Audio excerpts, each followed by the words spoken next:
I welcome to the show Wee-Yeong, the Executive Director of Miomo. Miomo.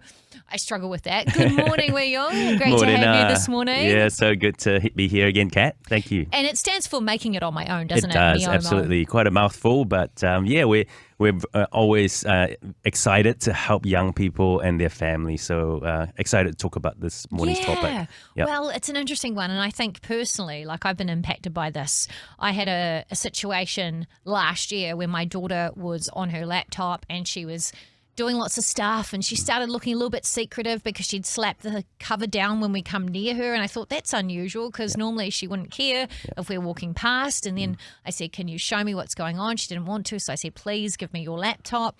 She did, and I found out that she'd been having some interesting conversations online with AI friends or AI boyfriends, Right. but they had like Harry Potter character names. It was a very bizarre thing. And I was like, I don't know how to deal with this. This is kind of strange.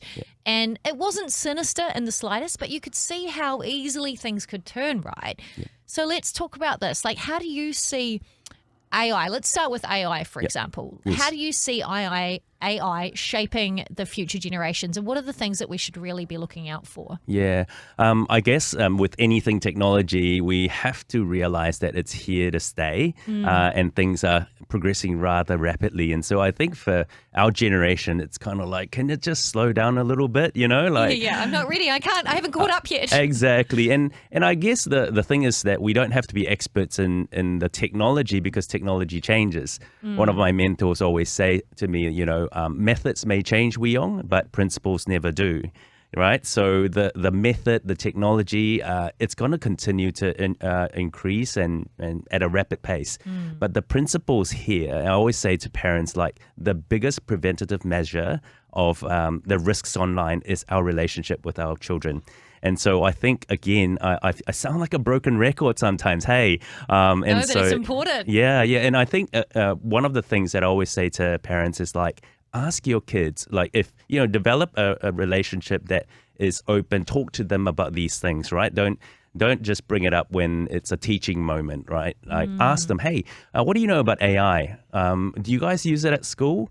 You know, I have these conversations with my kids, and actually I use AI more than my children at the moment, you know, for various different things. And my 16-year-old son said to me, Dad, that's cheating, you know, we're not supposed to use it. And it's interesting, and we have a bit of banter on that. And you know, I think it's whenever the tools come out, like I think a couple of weeks ago on ChatGPT, the technology for creating graphics has improved. So you can just give it a sentence and it'll create a really realistic and very nice graphic for you. It does. We tried that out yesterday. That's right. Two interesting results, actually, because we asked ChatGPT if it would make a picture of us, like Andrew and Kat on Rhema's Breakfast Show. Right. What came out looked nothing like us. It was quite hilarious. But the technology is there, right? And there's mixed results. And I like what you said about relationship, because I think that's what it comes down to, right? There's a level of trust that you have to have with your children, no matter what they're working with. Yes. You have to trust them, and there has to be mutual respect. Correct. And I think that can be hard to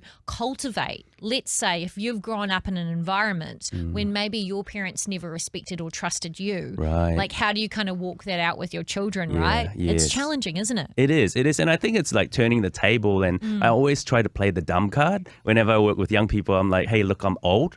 I don't know anything about this. Crusty, help me. Like, that's right. Like, what do these emojis even mean? Like, there's different color hearts and they mean different things. And recently the Adolescence TV series came out, and it's just like, wow, you know, every single color heart has a different meaning. And so I always try to, I go to my kids to go, hey, look, you know, what does this word mean? And, you know, and I think it's good for them, their confidence to go, actually, Dad, Mom doesn't know everything. And I think because often when we come across their path, and we don't want every moment to be a teaching moment. And then obviously their walls will be up, and they'll be like, Mom, why are you standing at my door? You know, or Dad, what do you want? You know? And so I think it's more like, if you mix it up, they'll feel a lot more comfortable to go, oh, Dad, you want my help with something? Yeah, and I think the fact that you're asking them for their opinion means Yes. you value their opinion, Right. which often translates to I value you. Correct, yeah. And they feel safe, they feel secure, they feel like 100%. they have a meaningful relationship with Yeah, you. That's that's not it. a one-way exchange, but it's actually reciprocal, Yes. which is so important. Yeah. Which leads me to my next question, because let's say you've seen some potential risks in these technologies. Let's even go to virtual reality. Yeah, We'll just yeah. hop over to that. 100%. What do you see as some of the risks of virtual reality in Yep. terms of the impact on our kids? Yeah. As a start, the three big questions that a young person asks, and for older people for that matter, are identity, belonging, and purpose. These are the things that they're seeking for. And I think, often if they can't find it in the real world, they're going to seek it elsewhere, whether it be online or in the virtual world. I mean, for example, churches are planting churches in the virtual world. The first virtual church started in 2016, almost 10 years ago. And I think it's that thing of how do we journey with our kids to help them grow in their identity, their sense of self-worth, have good friends, whether it be online or in person, and help them to make decisions, right? So I think a lot of it is like the more you can experience these technology together, like at the moment it's not very prevalent VR because the headsets are still expensive. But Yeah. once the headset starts to become pretty cheap, like pick it up for $20 at Kmart type of thing, Yeah, we're not far away from that, I right? believe. Yeah, and then we'll be like, hey, go pick up 2 headsets and jump on a safe space with your kids and just go, hey, what do you think could go wrong here? Like, there'll be creeps, posing to be 14-year-olds when they're 50. Oh, cool. So what are you going to do? How will you know? Ask them Yeah. questions, scenarios, role play it with them. That's really interesting. And I think a safe place probably to start with the idea of virtual reality would be experiencing like a virtual reality church service, like you said. Yeah. Because that would be quite an interesting experience. I know we've done online church. We Yes. had to in the pandemic, Right. but what's it like in that virtual reality space? Yeah. And then perhaps experience that with your young people and then ask them questions, what did you like about it? What didn't you like? Yep. How do you find, what are the benefits of being at church in Yeah. real life Yes. compared to that? Yes, and I think it shows that you're not afraid of technology, and with my kids, often they when I come home from work, they want to tell me stuff.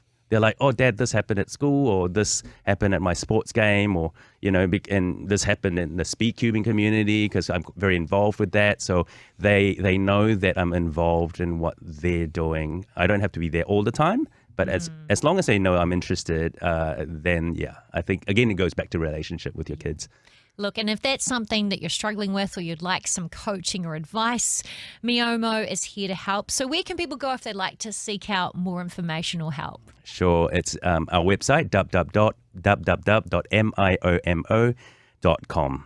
Miomio.com. Well, thank you so much, Wee-Yeong, for joining me today. You're welcome. Amazing. I hope you enjoyed that as much as we did. Yeah, don't forget to like and subscribe and turn your notifications on so you don't miss the next video. We'll see you in the next one.